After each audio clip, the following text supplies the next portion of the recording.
कि उस देव शत्रु ने स्वर्ग पर आक्रमण करने की योजना बना ली है। तारकासुर की कठिन तपस्या ने मुझे उसे वरदान देने को विवश कर दिया था। तारकासुर से मुक्ति पाने का उपाय अब आप स्वयं सोचिए।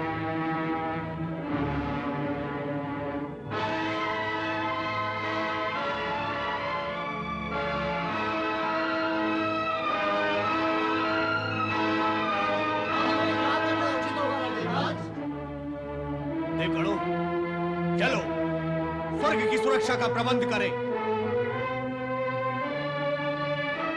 ब्रह्मा जी ने तारकासुर को वरदान देने के पश्चात देवताओं से अपनी स्थिति सुरक्षित रखने की चेतावनी अवश्य दी, पर तारकासुर ने देवगण को इतना समय ही नहीं दिया कि वे अपनी सुरक्षा की व्यवस्था कर सके, और उसने तुरंत देवगण को स्वर्ग से निकालकर वहां अपना अधिकार स्थापित कर लिया।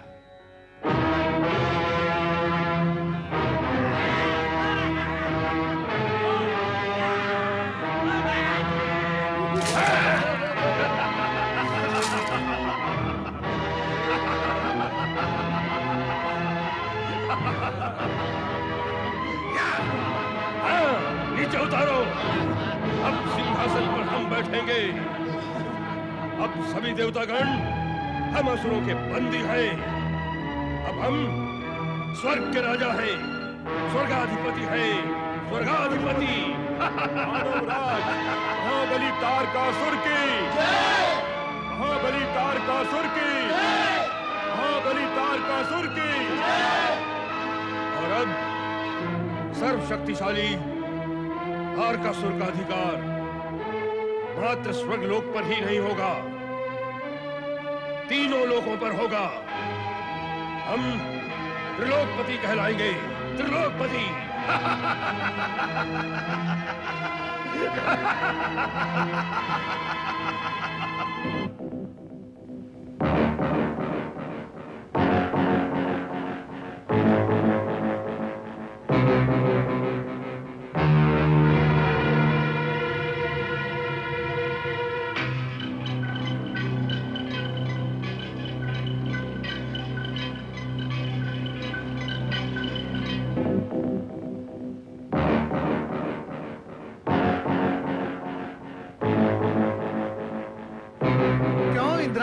कहां भागी जा रही हो? क्या देवराज इंद्र के मन में कोई अन्य अप्सरा तो नहीं बस गई? ये विनोद का समय नहीं है देवर्षि। तारकासुर ने देवताओं से उनकी निधियां छीनकर उन्हें बंदी बना लिया है और स्वर्गलोक पर अधिकार कर लिया है। आप उन्हें कैसे भी असुरों के अंकुश से मुक्त करवाइए देवर्षि। चिंता की कोई बात नहीं, कोई न कोई युक्ति अवश्य निकल ही जाएगी। नारायण नारायण।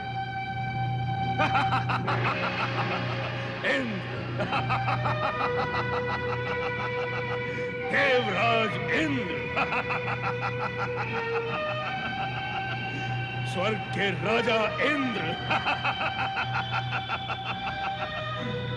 आज से तुम हमारे दास हो। हमारी सेवा करना ही तुम्हारा कर्म है। आओ, हमारे पांव दबाओ। सुना नहीं हमने क्या कहा?